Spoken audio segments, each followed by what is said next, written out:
Hello and welcome to the all-new Let's Talk Gaming with 3-Bit. I'm Kyle. I'm Jordan, and today we're going to talk to you about the latest gaming news and some very interesting topics that we found from across our community.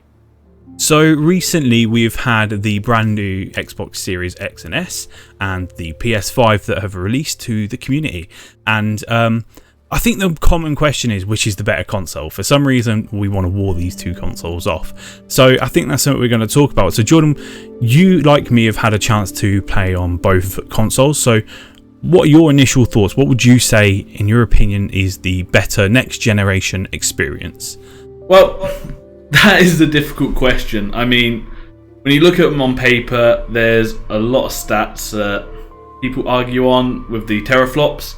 Now, I'm not going to get into them technical specifications. I'm no expert on them. But what I can say is they are both fine bits of kit, for one. And I hold no place in this console war. I'm standing right in the middle. I'm in love with them both. Taking the easy way out. Oh yeah, easy way out here. But I mean, to be fair, I've seen a lot of faster moments in the PS5. Sorry, Xbox. In terms of loading speeds, I think it's an interesting one because we're all talking about these insane load speeds, but I think the Xbox to get from launch, so from a turned off state to into a game of Assassin's Creed Valhalla, something like I may be inflating it here, but like 40 seconds, which is incredible considering the size and the graphical scope of Assassin's Creed Valhalla. And the PlayStation, I think, probably is even to that or just a little bit less, a little bit faster. And again, a bit faster. It's barely even noticeable, to be fair. But that's the key point, isn't it? You aren't going to notice a few seconds when you're actually in these games. And to be honest with you, it comes down to how the game's developed. I mean, Assassin's Creed Valhalla has been built in the middle, like your position on the better console. It's very much a case of it's been built to work on both a PlayStation 5 and it's been built to work on an Xbox Series X. And it's not utilising the best of either technology because it's still too early in the generation. I mean, this is where it kind of draws the line. Like, you've got the Xbox Series X and the PS5, but a lot of these games are also coming out on the PlayStation 4 and the Xbox One. So yeah, you need to have it so it can work on all four of these consoles. And until we make the full jump into the next generation, when we have the stock, obviously, that's not going to happen for a while. We're not going to see these games with lightning fast loading times, real high fidelity and frame rate. So, well, I think you're wrong there. And I think this is where I think the PS5 has come out stronger. The PS5 is launched with a series of exclusive games that go on that, and I think I'm primarily looking at Demon's Souls because it's only available on the PS5. Although, even if you look at Miles Morales, those games are built for the PlayStation console. Bear in mind, okay, Miles Morales is on the PS4, but to get into a game from load up of the console through to being in the game is incredibly fast. I think it's the faster than anything the Xbox offers. And the Xbox can only really respond with that with last gen games, and it's loading them incredibly good. I mean, got to beg to differ with you there a little bit. Sorry to interrupt you here, but the Xbox does still offer a fast loader. Well, exactly, and this is the point. And I think Xbox hasn't had a chance to show its power. It hasn't had a chance to really showcase what it's got because it hasn't got anything that's been specifically built for it. And we can move on to it in a moment, but I mean, it's got a lot of indie games in there, but it hasn't got any AAA games like PlayStation brought to the table. Although, no, it's got nothing in terms of like Insomniac's Spider-Man Miles Morales or Bluepoint's Demon's Souls. Yeah. But we won't be seeing that for a while, not until, I suppose, Halo, which is delayed till mid-2021 at the minute.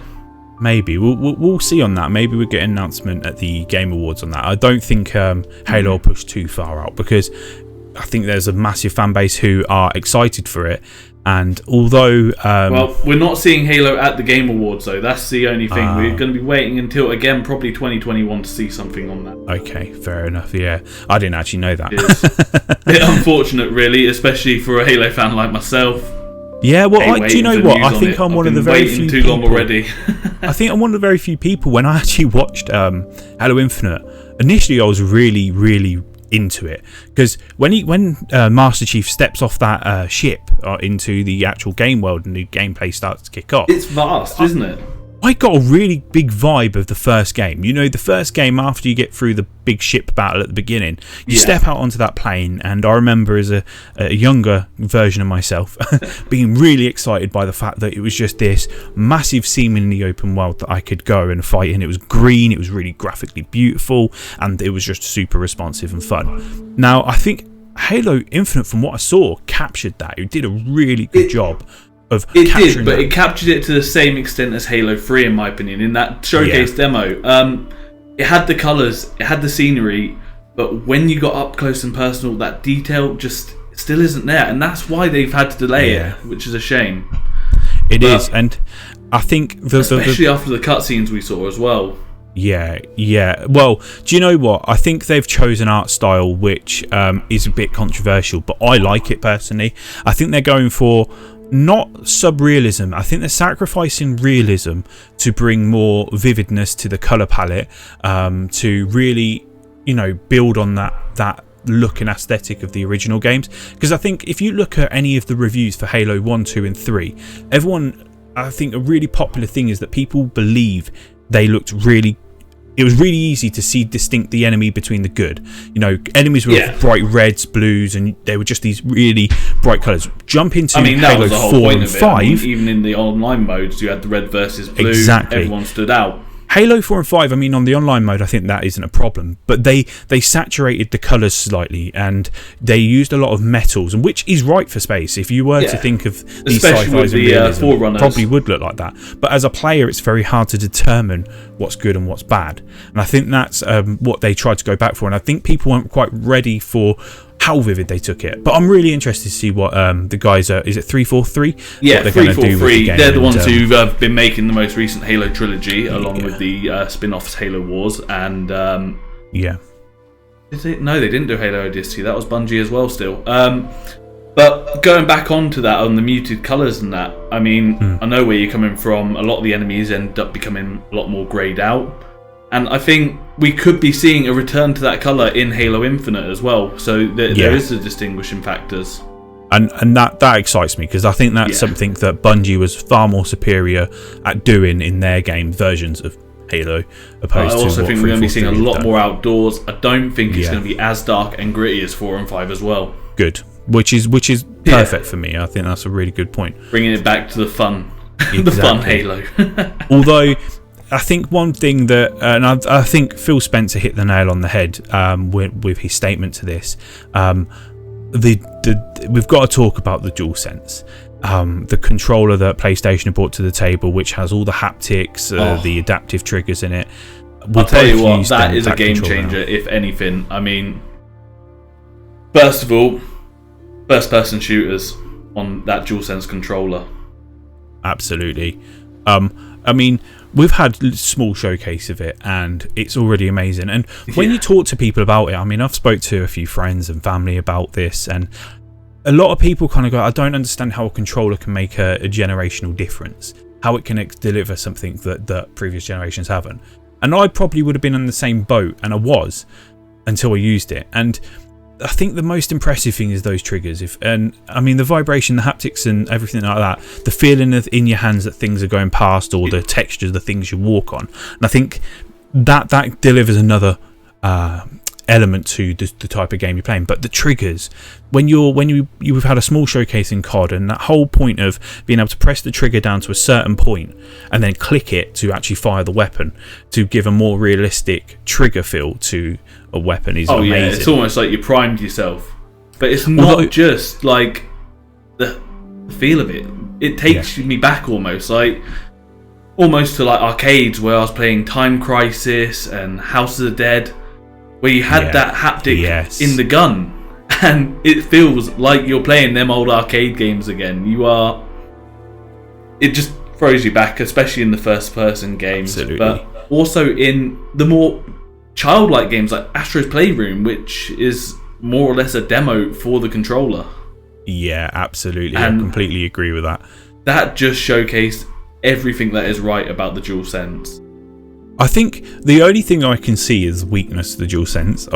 When you get into highly competitive games such as Rainbow Six Siege, or if it ever came out on console, which it won't, like Counter-Strike, these games which require hairpin accuracy and insane lightning fast speeds, the adaptive triggers are going to only slow people down because they're going to have to put more pressure. I disagree there because... Really? Yeah, I do, because that little bit of pressure...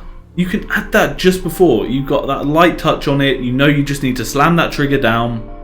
You're halfway there just by half pressing the button. So you've got a bit of an edge. Let's compare that to then my experience with Cold War, right? I play that online, and you know when you're playing a keyboard player, to be honest with you. You can see how fast and how rapid those movements are. You think about the pressure of a click, which is the fire button on a mouse. There is only a millimetre maybe of distance your finger needs to travel to fire your weapon. I've always believed that the triggers on a controller, you have to press them to a certain point on that controller to fire, meaning that you simply just press in and there's no resistance against your finger. But now we're introducing an element of gameplay where there's resistance pushed against your finger, meaning you need strength. Now it's going to be milliseconds of difference. But you're going to experience a slight difference in the amount of time it takes to press the button. To me, that feels like it's going to have some form of bearing against Pro Leagues. And I imagine people who are really playing with a controller, if they can, in any form of Pro League, they're going to turn those haptics off. I do believe that. That's fair enough. But for me, I've had a bit of a different experience with it on Cold War. Now, I've only just started playing recently, and I will put my hands up and I will say... I suck at Call of Duty. I really suck at it. But with Cold War, with the haptics, with the adaptive triggers, I've managed to score more than a 5 kill streak, and I don't know how. I've been playing against mouse and keyboard players. I've been playing against cross-gen people way higher level than me, and I've managed to achieve plays of the games. I've managed to achieve 10, even 15 kill streaks, which is beyond science for me. And personally, I just felt like it drew me more into the moment. Like, I was more focused. I was more immersed in the game. Yeah, I get that. I think the question or the debate that we would have in this is got to be answered. When does it come out? The new Rainbow Six Siege PS5 and Xbox Series X update. It's definitely coming out next week, I believe. Oh, wow, that quickly. That will answer it. Either next week or it comes out alongside Cyberpunk 2077, which... Oof. With all these dates going around at the minute, it could be anyone's guess for me. It's somewhere in this year. It's somewhere in the next 10 days. But I think that Rainbow Six Siege is the true godfather to being able to answer that question. I mean, we've played Siege for a very long time now, and we know how dead zone, even the slightest little thing, it'll throw off your game. So I'll be really interested to see how the PS5 DualSense hangs up against the generic DualShock 4 in Siege. That'll be a really interesting... I guess we'll find out with the update when it comes out. So I think nicely, what we've naturally got to move into is the performance and fidelity modes in these games. Obviously, we've seen quite a lot of differences in graphical power, but the shocking thing is to still achieve 4K, it's seemingly like you need to have 30 frames a second, and 4K with ray tracing, I should be fair, because some games are achievable. 4K with ray tracing, we're still holding at 30 frames, but I think again this does come back to us having the PS4 and the Xbox One versions of the games around still. There is going to be a little bit of limitation for now, and probably for the next few months as well in game development. I think what we're going to see, ironically, is people pull away from ray tracing and find alternative solutions. Because you think about Spider-Man, the PS4 version, before the PS5 announcement and everything. What they did is they used, I can't think of the term, but it was like a boxing technique, which allowed them to take skyboxes and areas that kind of reflected what was behind them and put them in a really low res style. But when I played Spider-Man PS4, I never really noticed it because I was too busy moving. The game's a fast-paced game, so you don't stop enough to see it. And I think people are going to try and find an even more advanced way of doing that, because the problem with RTX and ray tracing, is that it's a massive power absorption. it takes so much power to run it that it is slowing these games down and making it a lot harder to run. I think a massive element is that we just aren't far enough into the generation to see what it's going to pull and how developers are going to utilize the software and really. It is early doors, and yeah, exactly. While we are early doors with probably developers only using dev kits rather than actually being able to use the full console. Yeah, that's a true point. Yeah. So we're not going to see the best work that we can see on the PlayStation 5 yet. We're going to see great work and amazing games, but I'd give it another 6 to 12 months before it is absolute perfection. So how do you think the extra 2 to 3 teraflops on the Xbox Series X is going to stack up in those future gen games? Do you think it's going to make up for any of the SSD speeds, or what's your view on that? This could be anyone's guess now. I mean, there's a lot of arguments that teraflops are a made-up measurement of power, but I'm not an endorser for Microsoft. I'm not an endorser for Sony. I will have to wait and see and check them out when it happens. I think both of them have almost hit each other with a coup de grace and taken each other out, because where I think Sony have focused so heavily on their internal architecture and how that works and making everything work in unison, that it makes up for the limited power that they get from the Xbox Series X. I think very much what we're going to see is that the games are going to look and run very similarly. I genuinely believe as well that games on the Xbox Series X that are exclusive and games that are on the PS5 that are exclusive are going to load in the same amount of times, and it's shameful to admit that. I mean, the SSD speed being the focus of the PlayStation. I just think developers who build for those consoles primarily will find the ways to get it to work, and they know each other's weak strengths and weaknesses. Yeah, I think but at the end of the day, speaking, these SSDs, the differences we're seeing, again, it's minuscule. I mean, yeah. And I think that's how it's going to stay. We're going to see minuscule differences between these consoles that show how great they are still. Yeah, I completely agree with you on that. Regardless of what console you've chosen, I mean, for me, it just comes down to the exclusives as to what you go for. Like, PlayStation is currently carrying a lot more than Xbox at this moment, but with the recent acquisition of Bethesda and quite a lot of indie titles, we could see a lot more coming for the Xbox. Yeah, absolutely. So I think it's anyone's game at the moment. I think we've got a few little sneak announcements from Sony to kind of, dare I say, respond to it, but I don't think it is a response to it. I think Sony genuinely are just focusing on building themselves up and getting SIE bigger, whilst Xbox are doing the American thing of buying up extra business, which is, you know, both are valid techniques. Neither are wrong, neither are right. And they're both basically playing the same game, if you think about just it. Grow in different ways. And growth is natural, especially as we move into the next generation, and gaming is actually at its peak when it comes to sales and when it comes to performance as well. Yeah, I completely agree with you.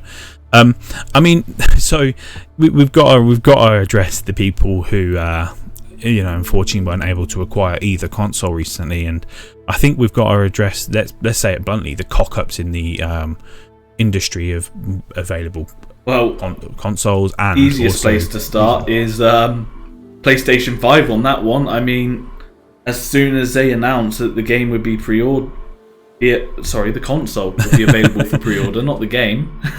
PlayStation 5. There's a PS5 game? Is there really?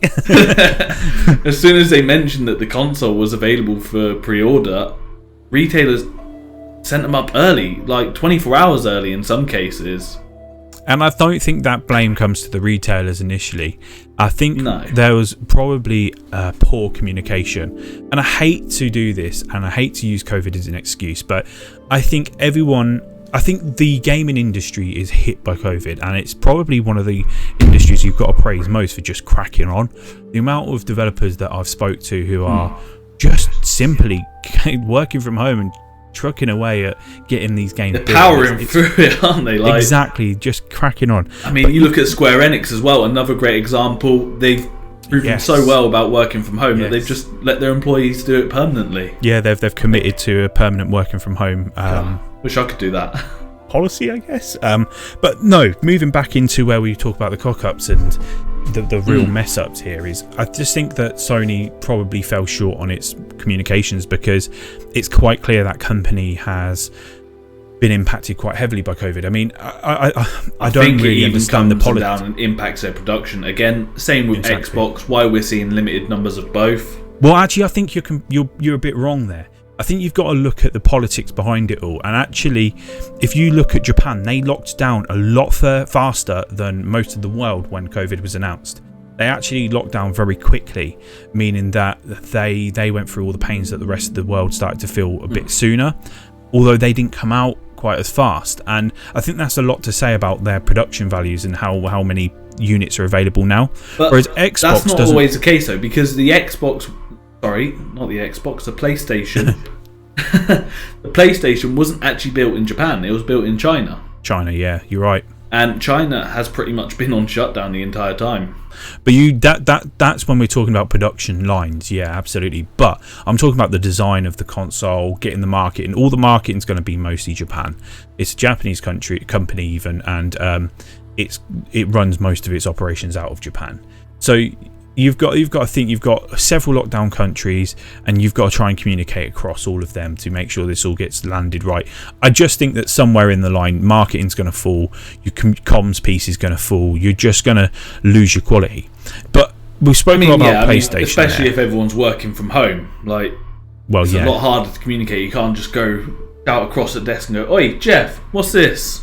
Well, we spoke a bit about PlayStation there in giving an excuse, but impressively, PlayStation were estimating that they were going to have a better launch, and I think it's been officially confirmed that they've had a better launch than the PS4 had.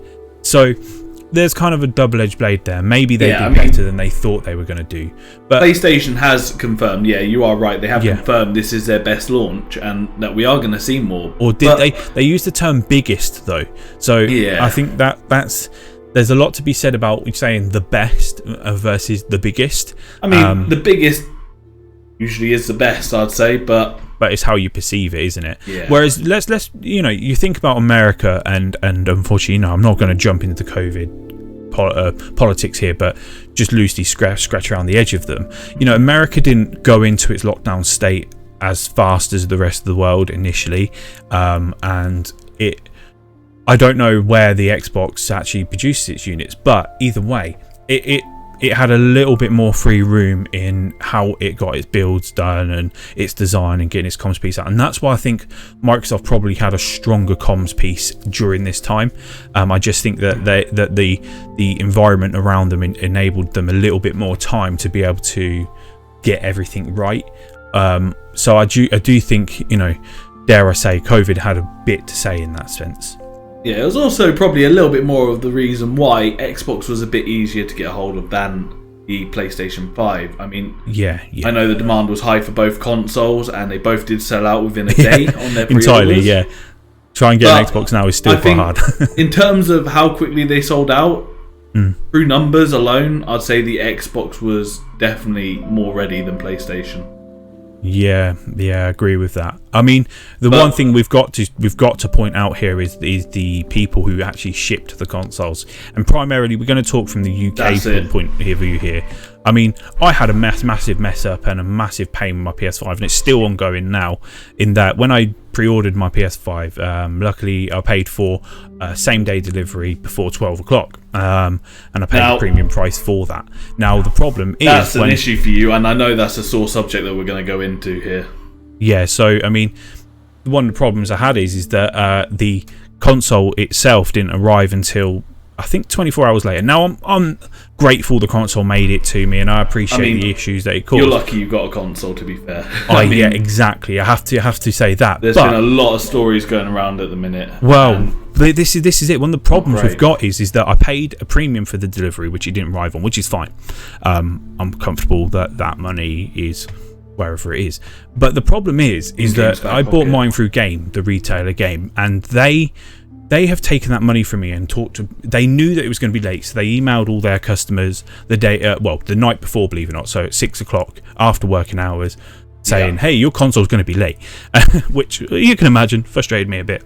But The thing that I find is really bad about Game at the moment, and anyone who's had this, you really need to push back and make a complaint or do something about it, is that they haven't offered or even spoke about a refund of the money that they took for the delivery, even though they knew and at their own fault that it wasn't going to receive. So looking into it, what happened is Game released the consoles, or through a third party released the consoles too late to delivery suppliers, meaning delivery suppliers had really high demand of deliveries and couldn't get them out on time, meaning it was late. So the sore point I've got is, if you think that Game would have sold online alone more than, and I'm being really generous here, 50,000 units, let's say only 10,000 of them, a fifth of them, paid for the higher delivery, let's call it £10, they're still looking at £100,000 worth of profit of money that they have no, well, I can't say they have no intention, but they haven't communicated a strategy to refund that, even though we're 2 weeks after the launch in the UK. So we haven't seen any communication from Game at all. No. In terms of this, we've seen we have seen one communication from Game, and that was yesterday. The communication stated that there is a fake account seeking out people who have made complaints to Game, and that they're asking for payment details. So don't give your payment details to them. That's as far as I've seen from the Game communication line. Haven't done a complaint myself. I launched on launch day. I put a complaint in and still have not heard anything officially back from them. Yeah. And I mean, it's not just Game that are responsible here. I mean, even through Game, you're lucky to have received your console. There are still people who haven't received theirs from Game, but also from Amazon.co.uk. Oh, yes. Now, Amazon.co.uk, UK version of Amazon, obviously. Is it? Now, is it really? They've been a bit more naughty than Game, and whether it's down to the supplier, like the packers, or whether it's down to the delivery, or whether it's just somewhere in between, we don't know. It could be staff, it could be management, it could be anyone here. Could be the vehicles. But packages are getting swapped out, cat food, Nerf guns. So people were receiving these instead of their PlayStations, or just not receiving their console. Or full just stop. Not receiving no parcel, and then Amazon would respond and say that it hadn't arrived. I don't even know. Basically saying it's gone missing. We don't know where it is. Yeah. So the big report that we've had from our readers on freebit.co.uk is that the Amazon van drivers were being tracked through the app, which tells you it's 8 stops away, and they'll show you where they're driving to, like in the local area, usually around your town or village. And these vans are being watched on the app, and they'll drive right past the house, say the parcel's been delivered, or they'll say the parcel's been delayed.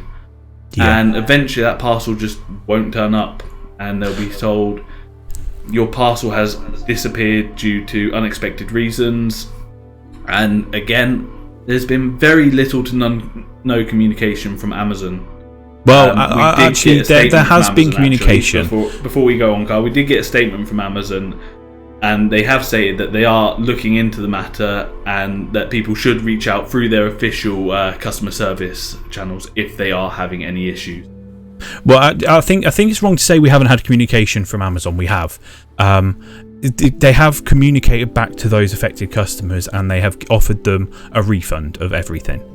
I've not heard of any refund from Amazon yet. I've heard they've refunded minor everyone. Communication at most. They've refunded everyone, and they've said that they are going to look into whether they can get people into the next bundle of console deliveries at a choice. But I mean, I don't know. I haven't fully seen the communications myself, so the way that I was led by the conversation was that I think it was either a choice of you can have a refund or you can hold the money with them. They'll try and get you the next console through the next iterations, but they can't guarantee it, so they'll hold the money until they can get you a console next year as well.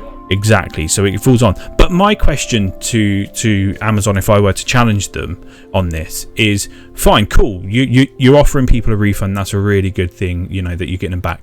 But how do you compensate someone for your mess up and them now having to wait till next year to get a product they want? You're not, when you're delivering something like do a PS5 they even have or to an compensate Xbox, though?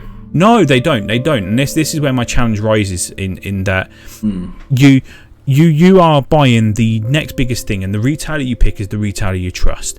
These people like Amazon know they're delivering a £500 piece of kit plus more. You know, they're delivering something that's weighty in money, and it's going to be limited in value, in result availability. That's the one. So you can't just go out and get a PS5 right now. Yeah.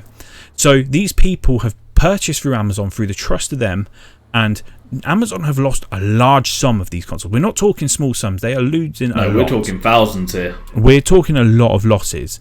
Now, that's 1,000 odd people, if we just went by the figure you pulled out, who are now having to scrap around looking for a way to buy it, which unfortunately has resulted in some of these people going to scalpers, which is a big problem. Now, that is the issue, scalpers. I mean, you look at how much they're going for on eBay alone, ranging between 600 for a discless, and I've seen bids up to 1,500 for the disc edition. Insane money, and people are paying it. This is the thing; these people are making the money. I mean, we've had several articles going out around a group of people who managed to scalp roughly 3,500 consoles, and their turnover is currently at £4 million or dollars. I can't remember if it's pound or dollars. I think it's pounds. I think they're a UK based one. So £4 million is quite a lot of money, especially if you convert that into your dollars. I think what we're looking at 4 million, $5 million, $5.5 million. And I mean, it's not like they've broken laws or anything, but no, so scummy. I mean, this is potentially kids' Christmas presents, birthday presents, the one thing that someone treats themselves to in a generation of consoles, I suppose. Yeah, and just taking away that joy. I mean, only thing to compare it to, 'tis the season after all, is the Grinch. Are you suggesting anyone who scalped a console is just the Grinch? They hate children. I am. I'm suggesting that they are Mr. Grinch. You heard it here. Scalpers hate children. They're evil people. They're green fluffy men. I mean, I think that personally, and to be fair, I do look down on it.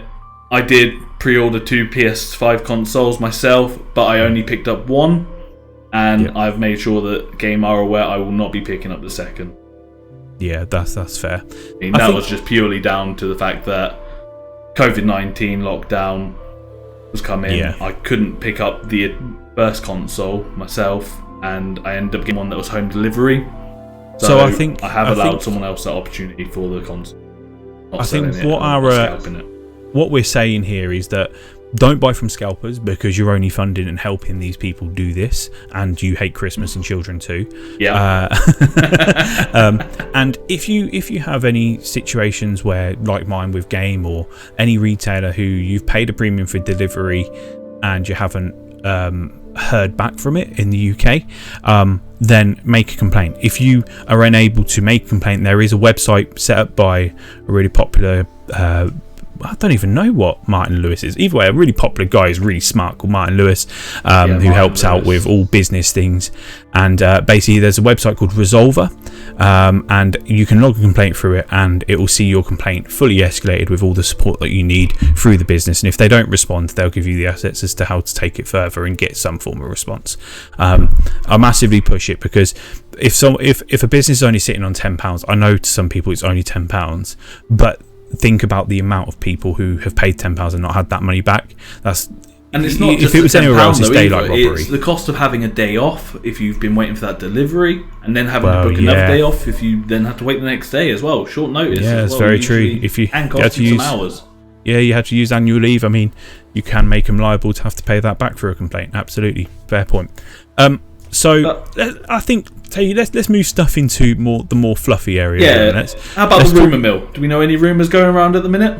Yeah, you know what you're doing. I know. Absolutely. I do know the rumours. So I'm just teasing, really. The first one we have to discuss is the one that I am absolutely excited to hear about, and I don't know if it's true or not. And if it's not true, I'll probably go and cry for about 3 days in the toilet and never leave. But I think the rumour of Blue Point Games making Metal Gear Solid, a remake of it, Roundup remake. Now, I mean, I don't even know where to start with this bad boy. That's more than just sounding good. That is a reason to be excited about any rumour whatsoever. Absolutely. So I think for those who haven't even heard of this rumour, I mean, you've probably been under a rock, but Blue Point Games are renowned for remaking games. They mainly remade for PlayStation, but I think they've dabbled in Xbox a couple of times and the Switch. But ultimately, they are really good at remaking games. And most recently, they remade Demon's Souls for the PS5. Yeah. Now, so we had Demon's Souls, but we also had the Shadow of Colossus, didn't they do? Yeah, Shadow of Colossus. Yeah, they did that absolutely ground up remake. What they're really good at doing is making the game feel like how it originally was, and that's kind of testament what they did in Demon's Souls. But the rumour mill started that there's apparently a few insiders who have come out and said, Blue Point Games are working on something else, which started then the rumour mill really kicking off. And there's been a few more people who've come out and said, oh yeah, it's a Metal Gear remake that they're doing, and general kind of my friend works for a friend who works for. Is it? Yeah, well, this is what I'm moving on to. So, you know, a lot of people, it was grain of salt massively until people started getting into Dark Souls. And I mean, it could be stretching, but I like to have belief and get excited about one of my favourite series in the world. So I'm going to get excited for this.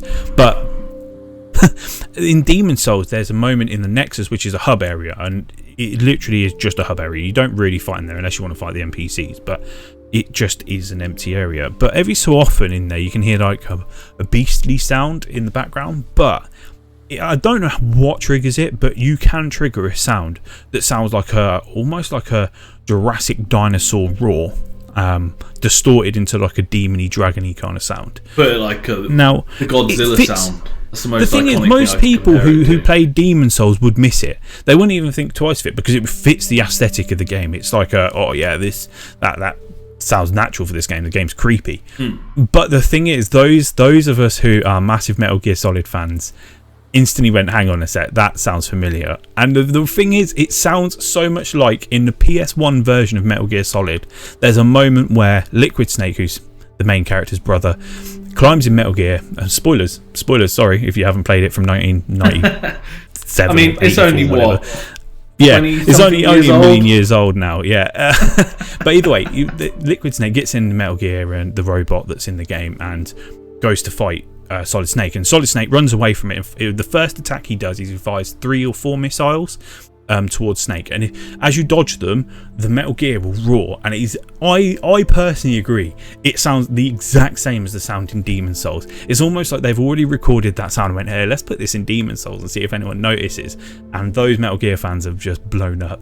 So the kind of grain of salt where people are going, oh, my friend knows a friend who works for Konami, who worked for, I know, Blue Point once upon a time, you know, those we all have one of them friends. They started to get a bit more traction. People started to listen to that, like, hang on a sec, you might be onto something. You might actually be telling the truth for once. So Metal Gear Solid, oh my, if that is being remade, I am so excited by it, as you can probably tell by my voice. I'm going to burst your bubble, and I personally think it is going to be Castlevania Symphony of the Night that we see announced first. Really? You think I do. Purely based around the tweets. I mean, you can't deny them tweets are hinting at Symphony of the Night as well. Yeah. I mean, they literally started with a symphony as the first few words in there. And it was like if I remember rightly, the picture had like a red blood moon behind it, which is quite a significant thing for Symphony of the Night. I mean, Castlevania in general. It's a big Castlevania. I mean, even if you think about the Castlevania animated series, I mean, they use a blood red moon in their imagery as well. Yeah. So it's quite a significant icon for Castlevania. And that's why I think if we're going to see an announcement from Blue Point very soon, I think it's going to be Castlevania first. Wow, okay. I mean, to be honest, I can get behind that. Because that tweet as well, it comes from a tweet that's first published, a year ago? Yeah. And I mean, like, whereas the Metal Gear is a bit more recent, the Castlevania is a bit older, so they could still be working on Metal Gear, but we could be seeing Castlevania first. Maybe both. I mean, spread one team very thin. But, I mean, the question is, if they were making a Castlevania Symphony of the Night, I said that right, would you make it 2.5, 2D, or would you just convert it to a full 3D game where you play as Alucard behind the back? Because that's the real question, because it's a dangerous game to play with. That game has got a cult following who love it as it is. Now, I think this would have to be a 2D remake if they're going to do it. It's going to be one of the smaller projects that they've been working on. Okay. and not even we're just going to see it. They'll just remaster it in a nice flat texture. Yeah, I think it's Bluepoint. Okay. They'll stay true to the gameplay of it, and we'll see a 2D adventure that is textured to look 3D almost, but it's just a platformer. It's still the great platformer that it is.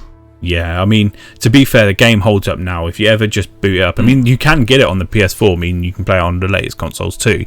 And I think you can get it on the Xbox as well. I think they released Rondo of the Night and Symphony of the Night on Xbox. I need to double check my fact on that. But you can play them today and they still hold up very strongly. They are. Symphony of the Night is just a phenomenal game all round. I mean, it's really long. If you can get past the voice acting, wonderful voice acting.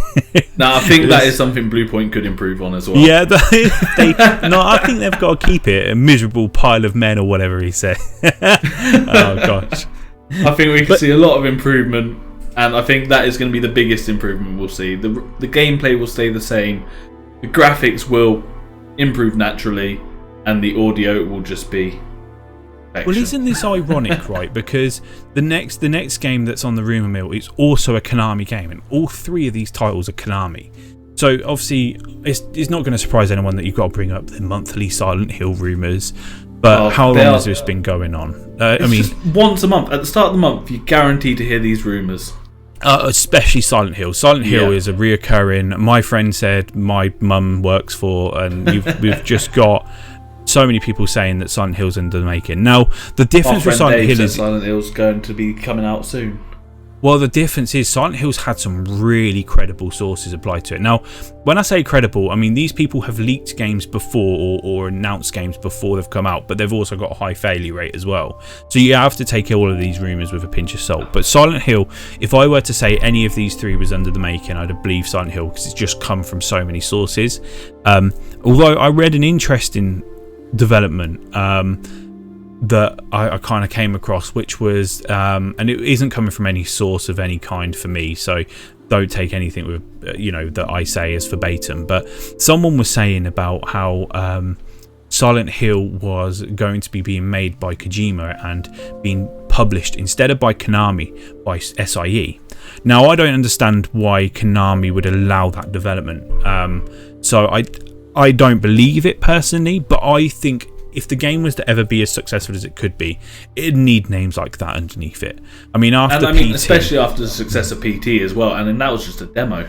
Exactly. I mean, I'm less inclined to believe that because PT is not playable on the PS5. Obviously, Konami have made an absolute statement that can't be playable on PS5 and went out of their way to stop that happening. But it could also be to then draw people into the next Silent Hill. But then equally, what damage could a playable teaser do? And that's my question. I think really Konami and Kojima's bond has truly split. I don't think they'll ever work in tandem again. Therefore, I don't believe that rumour quite as much. But I would love to believe it because that is what I would ultimately want. I want to play what Kojima and Del Toro thought. But then if this is SIE or anything that works close with SIE, for example, Bluepoint, who, as you mentioned, done Demon Souls and Shadow of Colossus, these guys could also take on Silent Hill as a remaster. If I'm brutally honest, I wouldn't want that. I think that Silent Hill is renowned for its eeriness, its creepiness, and I think the beauty of Silent Hill is not knowing. The problem is by playing all the ones that have come out, people know, so therefore it becomes less scary. But we've got generations who still haven't played the original Silent Hill games. Well, you're correct on that. And it would be more of a reintroduction to the world and an introduction to a lot of gamers of Silent Hill. I just don't think I'd find it comfortable under Bluepoint personally. I think they're really good developers and they could do wonders with it. I think it's one of them games that you want to put under a dedicated developer, someone who's really good. You think about what Sucker Punch did with Ghost of Tsushima, giving them the open capability to do what they wanted with an IP. I think that stands for that's what Silent Hill needs. I mean, that's what I think Kojima and Del Toro was going to bring to it, and that's why I think PT was so successful, is that they just did what they did. I mean, there's nothing about PT that actually says, hey, this is a Silent Hill game until the very end. And I mean, that's fine. You've also got to think Kojima and Del Toro are two incredible storytellers, especially when it comes to the more psychological horror world. Yeah, absolutely. I mean, you look at their most recent I call it a joint venture, it was Kojima's venture, Death Stranding. A game that was described as a walking simulator, yet a delivery simulator. Seriously had some moments out of your nightmares. Like, I mean, the BTs in general and their tar-like nature. I think that it had tones of weird. It had the tones of Pan's Labyrinth in there, for example. I think Death Stranding showcased to the world about Kojima's ability of story writing and what he could have done for Silent Hill is he is a master at making people travel in the unknown. Yeah. There's a lot of games that I've played in the past where I've kind of played it a bit when I have no idea what's going on and this is not interesting me. I don't even want to find out and I turn it off. Whereas with Death Stranding, I found myself doing the exact same in the terms of I really don't have a clue what's going on. No. But there was just something that compelled me to keep going. And I think that's where Kojima's masterclass comes from. I think PT's scariness, if I'm brutally honest, it seems to have come from Del Toro. I really believe that PT succeeded in the way that it did because of, I bet Del Toro had quite a big impact on how the elements of the ghost would work. I mean, I don't know. As a director, he does bring nightmares to life.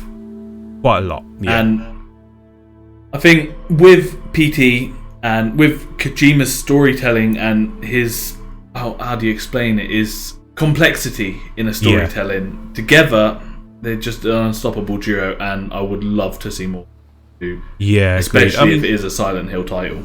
You look at Del Toro's back catalogue of films, and he's very, very good at bringing to life these monsters. Even I can't remember the name of the film he made with the scarecrow in it. He makes a scarecrow become quite scary. He takes concepts of other things and can grow these monsters into something that are believable and also terrifying. And I think that what I would have loved to have seen what Del Toro did with the Pyramid Head. I just think I think he would have been deep the thing down. that made I'm that praying happen. that there is a remake, not a remake. Sorry, deep down, I'm hoping that we do see a new Silent Hill game. It is being directed by Guillermo and by Kojima. Yeah, but in reality, I have my doubts. I really do. I agree with that. I think we'll probably see it from.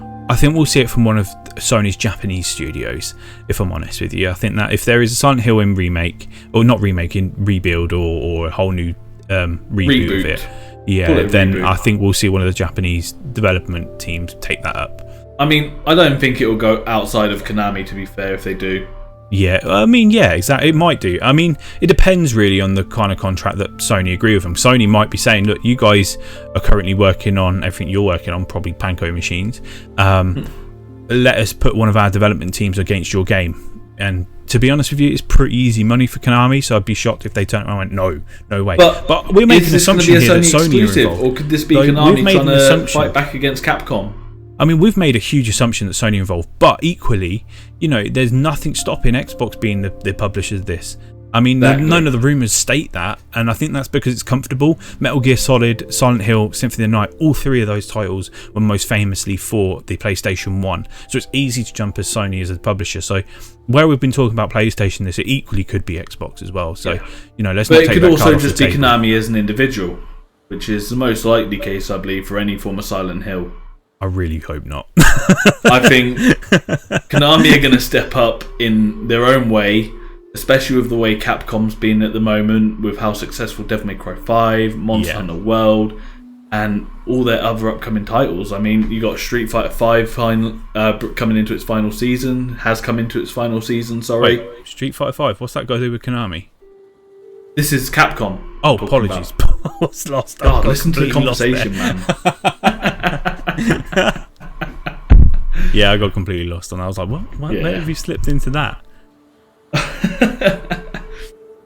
So yeah, Capcom have brought Capcom's recent success with Devil May Cry 5, Yeah. Monster Hunter World. They've got the upcoming Monster Hunter Rise and Stories 2, and the final season of Street Fighter 5 as well. They've got a lot on top of their Japanese competitor Konami. And so I Street think Fighter they could 5 is an step up. interesting topic to bring up, right? So I am a massive Street Fighter fan. I have been playing Street Fighter since. You off, haven't we? Well, you have, absolutely. Street Fighter 5 is the newest one. Street Fighter 2 Turbo is where I started. I absolutely adored that game. Played it through to Street Fighter 3rd Strike, Alpha 2. I've climbed through. And if anyone were to ask me, my two favourites are Street Fighter 2 Turbo and Capcom vs SNK. I don't care, they're the best. Capcom vs SNK 2, sorry, not number 1, number 2. That is the best. Although 5 is the first Street Fighter that truly started me on the hill of walking away from it. And really? Yeah, really. And I mean, there's a valid reason, and I know a lot of people disagree with this, but it comes down to microtransactions. So I think the problem, and I've got to use microtransactions loosely because it's DLC really more than anything. The thing is, I get that we get these games for service games, and we get these kind of updates to a game so it can run the life of the console, which Street Fighter 5 did. So fair play to Capcom, no bad foul mouth from me in that sense. But there's just something inside me. There's just something inside me that feels bitter that at launch of the game I pay £60 or whatever it was to buy that game, and I did that for Street Fighter 5 because I love it. Yeah. And then I found myself going, oh yeah, that's a really cool character coming up, I'm going to buy that. And oh look, they're doing a season pass. Oh, brilliant, I'll buy a season pass. And then the next year they're like, oh, here's season pass number 2. And I shouldn't be so bitter because they could have just done Street Fighter 6 and re-polished number 5 and added all those characters into it, which they didn't. But there's just something inside me that laments the idea that you've got a game for service that has several season passes. I mean, I already bought your game for £60 up front. What else do you want from me? Whereas then I see my friends. But my friends get into it. They buy these arcade editions, get all of the content for nearly nothing of the price I pay for it all. So there's just this real bitterness in me. They don't reward the their loyal users, I guess. They don't go, hey, look, you've been gaming with us for 5 years. Wow, nice. Here, have some extra stuff because awesome. I mean, that would be nice if we saw that, but in reality, microtransactions, they're everywhere now. They're in every console, every platform, almost every game. I mean, it's very seldom you see a game that doesn't have microtransactions, DLC, loot boxes, gacha systems, anything along them lines. I mean, there's even games that purely revolve around loot boxes now. Free Look to play. at Hearthstone, Gwen. They're just loot box machines. FIFA Ultimate Team. But ironically, loot boxes have existed for a very long time. I mean, let's be brutally honest. 2006. It's not that long when you think about it in the grand history of gaming, though. No, there's a loot box mechanic before that. Pokemon cards and the cards collections before that. Now, do you call them loot boxes or do you just call that gacha, trading cards? Exactly, it is. But it's the same mechanic. They've digitised Pokemon cards into every game now. Well, not every, that's harsh, but into a lot of our game base. Oh, yeah. I mean, you look at the Apple Store with... Jesus, took what, 3 years for it to overtake all premium games on the Apple Marketplace? Exactly. But the thing is, you know, I think we're talking about two very different things. When you went down to the shop and get Pokemon cards, they weren't so expensive and unaccessible, and you had something in your hand physically to show for it that you could sell and gain a retail value back from. I think and it wasn't just that, you had a physical item in your hands. You brought something rather than paid for something on a game or an app that you're going to delete in 6 to 12 months. Exactly. There's nothing, you know, second they turn the servers off of Clash of Clans, all those people who bought those diamonds or whatever they were, or that gel, the purple stuff, where's that money gone? How do they go, hey, look, this is what I've got to show for all that money spent? And that's the thing. I mean, these games that use gacha and loot boxes, they've got what they call whales in them. And if that whale leaves the game and another one doesn't pick up, everyone else who brought on the game is going to lose it because they're going to shut down the server. their big source of income's gone. Yeah, I agree. By whales, we're not talking someone who spends £100 here, £100 there to get ahead of the game a little bit. We're talking tens of thousands of pounds regularly. Yeah. It's ridiculous. I mean, first of all, where do you get that kind of money from, and how can I get some? And then, secondly, I mean, wow, that's commitment to a game. You can beat me at that game if you're putting that money in. I don't care. I think there's a fine line I'm between addiction and a genuine purchase, right? Because you've got so many elements that I think governments of today are just looking into, because they're realising how corrupt these things can be to people. I mean, yeah, especially when they don't have an age rating, or have an age rating below the age of 18. Well, I think back to articles I used to read a long time ago about FIFA, and people just who would have their parents' cards saved on their consoles because, you know, to allow subscriptions for online to just run. Yeah. But then that also meant it was saved into the account. And I know these companies have done a lot to fix them. So, you know, fair play to anyone who has tried to fix this problem. But then underage people, younger audiences would go in, not understand the value of money, because not until you start working and realising how hard you have to work to get the wages, and how, you know, when you're young, you don't worry about things like that. When you're a kid, your parents are millionaires. Yeah, you're not thinking about rent and all that stuff. So these kids will go on and they'll buy the ultimate pack and try and get Ronaldinho or some really famous footballer in their pack, and they would spend thousands. You'd have these parents reporting thousands of pounds going away into these packs, and having to speak to them.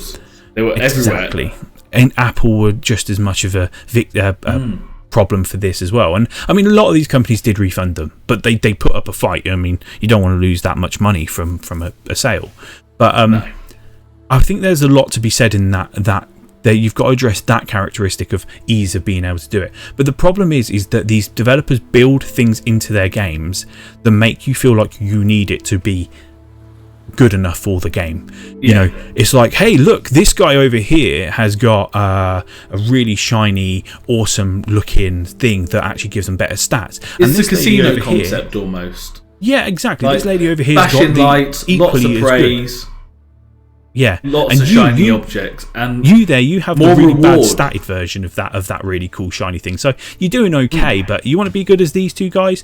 That's the problem you've got to tackle. That making people feel they need to get your internal content, and there's a fine line between marketing in the right way, because you can say like, hey, look at this really cool thing, and market in a way that makes someone want to get it, versus market in a way that makes someone feel like they're lesser if they don't have it. And that's the balancing scale that these teams have got to get. But then you move into the gambling space of, hey, you pay only 50p, but you might get the best thing in the game. And they say only 50p, but they repeat that process on you multiple times in the same gameplay. How long is it before you've gone, I've spent £9.50, might as well round it up to a tenner? I mean, moving away from loot boxes as such, but even AAA games costing £60, £70, they're pushing this kind of mechanic on you still. I mean, you look at Square Enix's Marvel Avengers. Yes. That game pushes microtransactions on you as main quests. Yeah, that's a very good point. You're there walking around this base of operations, and they're like, oh, go see the armor vendor, go see the cosmetic vendor. Yeah. And you go to these places, and they're like, oh, you can't leave until you buy something. Yeah, it gives you that vibe of you're starving that character of their college fund or feeding their children. Yeah, do you want Miss Marvel to look cool or not? It's ridiculous. But the thing is, right, that there are some people out there who do this right, in my opinion. And I'm gonna call out Ubisoft on this for Rainbow Six Siege. I love the fact that there are loot boxes in that game, let's be clear, but you can't spend real money on them. You have to earn something called is it Renown, the yellow currency? Either way, you've got Renown, and you've got Rainbow Six coins. Yeah, that's it. Yeah, so you got around renown, which is the in-game currency you get from fighting to unlock these, or you have a roll chance of every time you win a game to get one of these packs. There is no money that will buy you them. They are just unlockables. The only bit of DLC that you have to, or you can buy, is outfits in the game that you select. You know what you're buying. You can get Rainbow Six currency to. And there's no push to go onto that store to buy it either. No, they don't. They don't put that store in your face. But the other element is most of the gear, and not all, but large. I'd say 90% of the gear that's in that game is purchasable through the in-game currency you earn. You've just got to work hard to get it. Or you look at more modern Ubisoft games as well. Assassin's Creed Valhalla. Yes. That's got a microtransaction store which uses digital currency. Yes. But the only notification I got of ever using that store was when they said, you've got 300 free credits. That was it. I never saw it again apart from as an option in the start menu that said store. But I won't say it's neither good or bad though, because the thing I noticed is with that 300 credits they give you, the Helix credits it's called, is that it's just short by a few hundred of those Helix credits to get something good. Yeah. So it's like, oh, you know what? I can pay £3.99 for another, I don't know, 100 or 200 of these credits, and then I can get that really cool looking gear. So it's a bit of a marketing strategy. That's sales for you. That's pushing a sale. Yeah, absolutely. And I think they don't force it on you, but it's still there. To do that. But and the beauty is, you know what you're buying. That's it. You know what you're buying. But the thing is, it doesn't push you like other games, much like Avengers has, and much like many games before it, to be fair. Hearthstone, another one where you're pushed on the sales if you're losing games constantly. And I think that's where I get my bitterness towards something like Street Fighter 5 and my not as much bitterness towards Assassin's Creed. In Street Fighter 5, if I want to play as the latest character, Zangief, for example, then I'm going to have to go buy him. And I'm going to have to pay them $7.99 for the character pack, or I can buy him on his own for £3.99, $19 if he's on sale or whatever. Whereas in Assassin's Creed, I'm always going to play as a character. I'm always going to be able to get good gear. But if I want that specific gear that doesn't, it just makes me look cool, you can pay £3.19 and you'll have it. It's yours. And I don't feel punished that I can't afford it or not. It's stuff that isn't needed but adds to your experience. Yes, I completely. Yeah, that's it exactly. And if microtransactions are here to stay, that's the only way I'd like to see. Yeah, agreed. So, thinking about this then, so in total, after everything we spoke about today, I think we should go into the realm of our personal games of the year. So, I asked the question to you. Okay.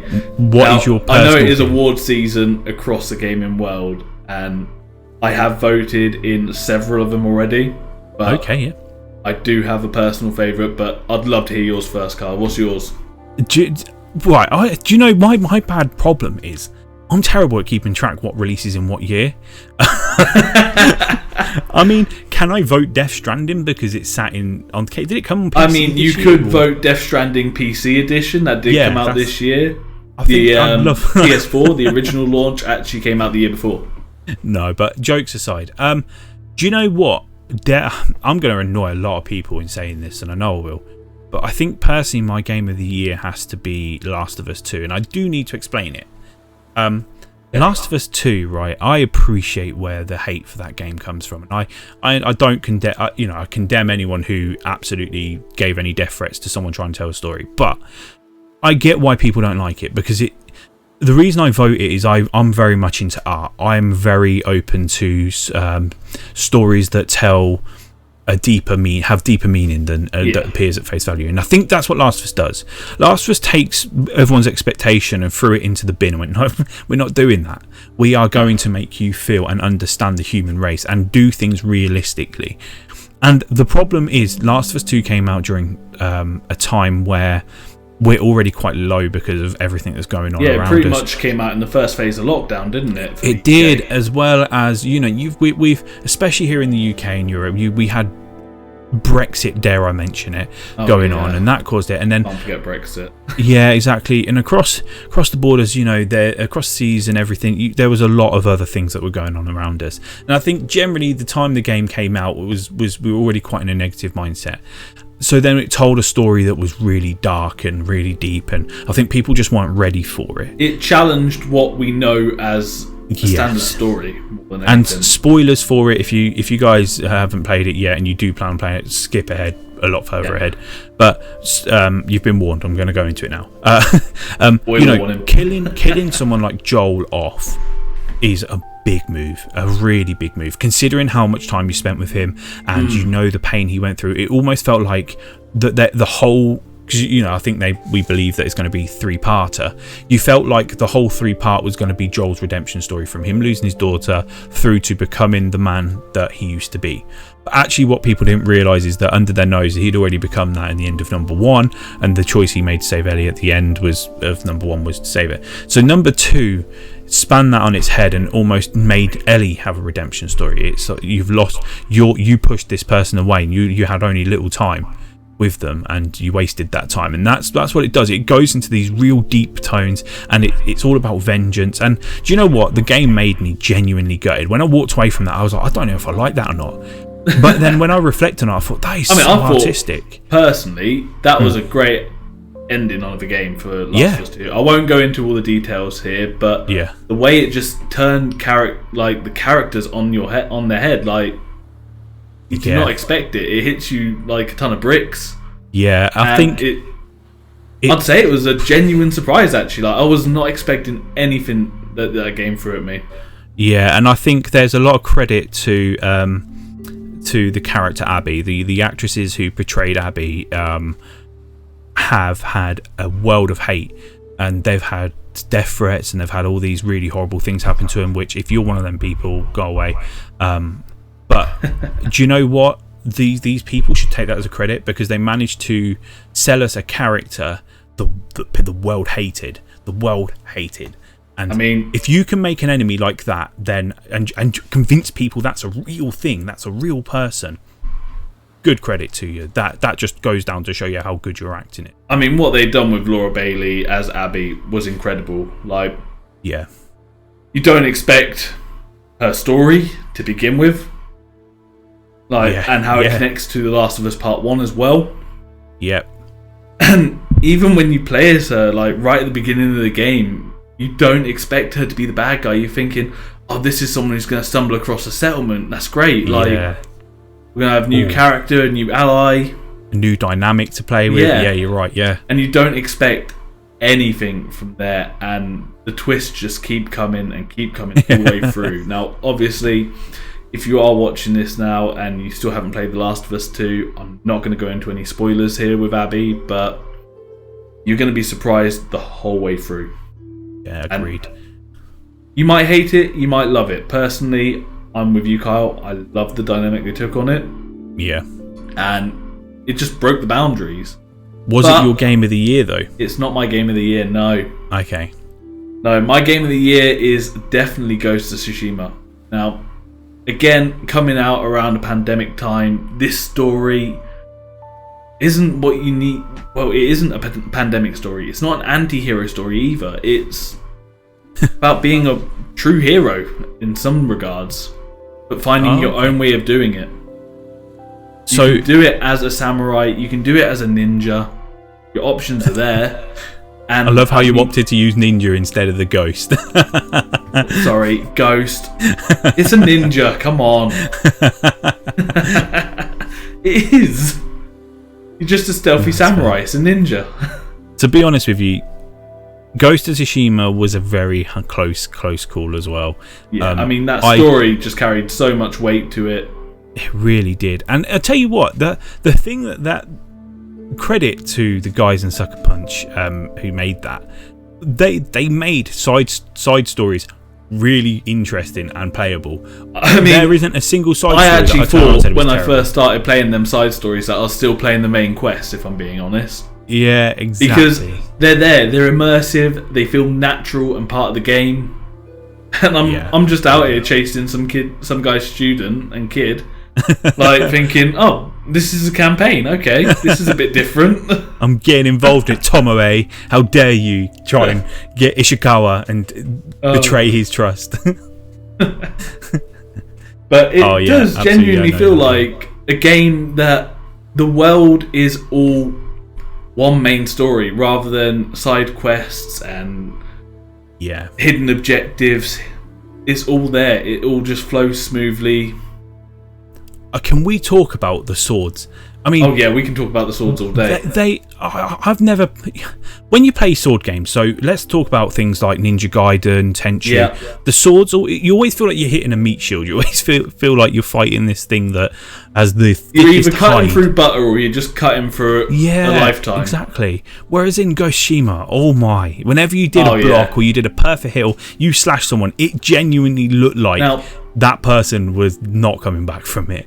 That if they is ever did, it something was like you ain't living that could long. benefit from the haptics and the adaptive triggers on the PS5, in my opinion. Yeah, big time. No. Oh, absolutely. Having that pressure on your attacks, on your defense, I think that would be mind-blowingly immersive. Like, the combat in its own, timing your parries perfectly, not being able to just break through a defense so easily either. Like, yeah, it's the smoothness and consistency of a samurai ninja game that you want to see. Oh yeah, absolutely. I completely agree. I think I reckon that set a precedence for future games about samurais now. I think even it ninjas. has. I think it's no longer going to be super fast slashing and almost stereotypical action. It's going to be a lot more real on the combat. And we're going to see a lot of people looking at Kurosawa's movies and being like, Is it Kurosawa? Either way, regardless. Kurosawa, I believe it was, you're going to be looking at that. Inspiration just carries through all the way. Like, yeah. Whether you're playing it in the black and white Kurosawa mode or not, like, the inspiration carries in Jin's actions, clearly, in the side characters' actions as well. Absolutely, and I think the element you've got to consider there is that I think there's going to be a lot of developers looking at Ghost of Tsushima and going, wow. I mean, Assassin's Creed, if they're not, then, or Ubisoft, sorry, if they're not looking at that and thinking, we need to implement that kind of thing into Assassin's Creed, then they're really missing a trick. And I think there's a lot of other slashes out there that, when I say slashes, that sounds like horror. I mean, like sword fighting-esque, medieval, that could look at it. I think even your first-person ones. I mean, you look at the Elder Scrolls, for example. Yes, yeah. I think even that series could learn a thing or two from Ghost of Tsushima in the way it acts and the way the players react, even in first person. I mean, I would love to see Xbox come back with Rise 2 and integrate it into that, because let's be honest, equally as brutal, the Romans, the Legionnaires and Praetorians and anyone in the Roman army, they were brutal, and now, Rise got that brutality. Rise, is I could see that playing a lot more like an Assassin's Creed game, Rise 2. Really? No. In the terms of its combat, where you're going to have these block effects. It's going to feel a lot more heavier because you're a man in heavy armour rather than almost, I suppose in Ghost of Tsushima it's quite light flowing armour in most cases. Well, unless you're wearing Gosaku's armour, the samurai armour. Yeah, but you're also not lugging around a massive heavy shield, so that also helps. But then I think the thing is, I don't mean the agility of Ghost of Tsushima needs to carry into other games. I just mean the fact that you make a sword or an axe or a bludgeoning thing feel like the weapon it is. I mean, that's the thing Ghost of Tsushima does really well. The sword acts like a sharp weapon that will cut you into pieces. And I think the Romans and the Greeks and all these real big known European armies from ancient times, they were known for using sharp blades and just bludgeoning through things. And I mean, it wasn't just sharp blades, to be fair. It was anything they could get their hands on. Yeah, pretty much, spikes, hammers. Phalanxes as well, all sorts, absolutely. A whole variety of different feels you could get through gameplay. I just hope that we see some of that carry into some of these other games that we get to play. I really do, because Ghost of Tsushima really, I would say, has set a precedence in gameplay. Yeah, in my opinion. Has. And I think we could see a big change in future medieval and, how do you put it, pre-medieval combat. Melee combat. Yeah, I get what you mean. We got there in the end. Okay, fair enough, yeah. So we've talked about AAA games there in our games of the year, but I think we've got to sing for the unsung heroes here and talk about games, talk about the indies. Games. And I think I want to talk about one that resonated with me this year that kind of fell under the radar, I think, and that's got to be Spinch. Now, Spinch was so I'm a huge Mario fan. You've loved Spinch all the way through from the beginning. Right now, if I just pulled out, I've got all the Mario amiibos, the collector's edition ones, and everything like that. I've only got 2 hands, but either way, I love my platform Mario, and Spinch felt like a really good way of almost being a similar rival of Mario. If it came out at the same time as Mario, it would have been sitting there alongside Mario and Sonic as like this middle rival. With its psychedelic theme, it could have picked up a bit more popularity than Mario within that launch window as well. That's it. And I'm not sitting here saying it's better than Mario. I'm not sitting here saying it's better than Sonic. But what I'm saying is it's an indie game that really looks at its history, what it takes its inspiration from clearly, and evolves itself into its own platform adventure. Honestly, it's if you try and search it on Google, you're just going to get, did you mean spinach? But no, it's SPINCH, Spinch, and it's definitely spinach. And I can't even go into, the whole premise of the game is your babies have been eaten, you've got to save them and then use them as ammunition to defeat bosses. It sounds crazy as it is, and it is crazy. It's so insane. But the beauty of it is it's a platform adventure where you go from A to B to complete it. But the thing that's nice about it is it has a rolling story that does happen, almost like the princess is in another castle, that kind of thing. And it has this real nice feel to it. When you're playing it, you enjoy the music. Everything's been made in real hands-on ways. So the way they did the music in it is they used old Game Boys, like a customized Game Boy, kids' toys, to make the sound effects come out, and then recorded them, modified them, and turned them into the music of Spinch. And you can just feel that everything is handcrafted when you're playing it. So anyone who is into them kind of adventures seriously, and you're watching this, just go have a look at it. It's on the Switch and Steam. Nintendo Steam. Could you imagine? Nintendo Steam. Oh my Steam, god. Yeah. That's it, yeah. Now, moving away from platformers though, you've got to go down to like the one-man devs. They are real indie. And Thomas Sala very recently brought out an Xbox Series X and Series S launch title called The Falconeer. Yes. Now, that is a beautiful game. And it's so one man made that. Only one man, Thomas Sala. Done it. Wow. Pretty much all on his own there, to say the least. On the development side, this is. And it's breathtaking. I mean, I've been playing it on the Xbox One myself at this moment. Well, when it first came out. Recently moving on to the Xbox Series X now. And just blown away by it on both graphically, consoles. That game is stunning, so that shocks me that only one person made that. I mean, to be honest with you, I've seen lesser games made by more people. The smoothness on both Xbox One and Xbox Series X, wow, it is smooth. Like, the frame rates are there, the graphics are just like when you're going around the Great Sea, that's the area, the land as such. Wow, that's all I can say on that. That's all you can say. It sounds like you're choked up by this thing. Is it only on the Xbox then? Yeah, it's Xbox exclusive, which is quite a rarity these days when you think about it.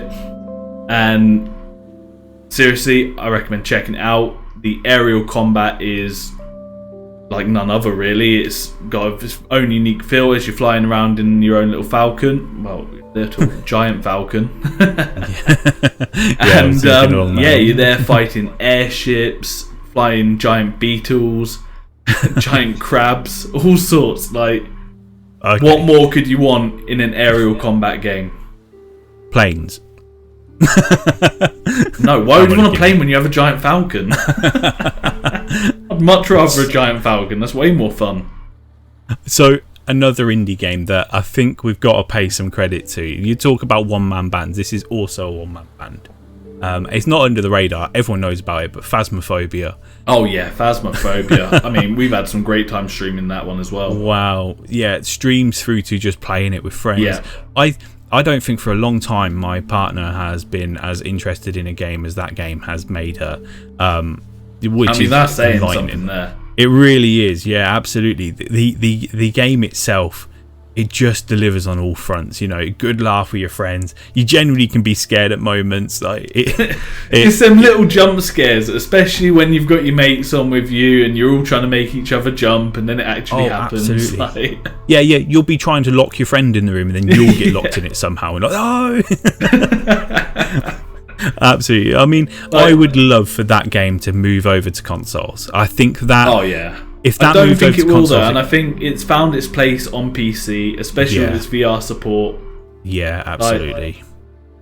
I mean, I wish I had a VR headset with me right now so I could try that out. I can guarantee that would be genuinely terrifying. I can't imagine playing that game in VR. And I can imagine running into a wall as soon as them lights start flickering. I'm out of here. That's it. Gone. Bye. Oh my gosh, yeah, absolutely. Yeah, Phasmophobia for me is, I mean, any vote it could get, I would put it in, because for a one-man band to make a game that runs like that and is as much fun, as much hours I've put into it. I mean, I only paid around about £10 for the game, and the amount of hours I've put in comparison to games I paid a lot more for is insane. Just an all-round great game. Oh yeah.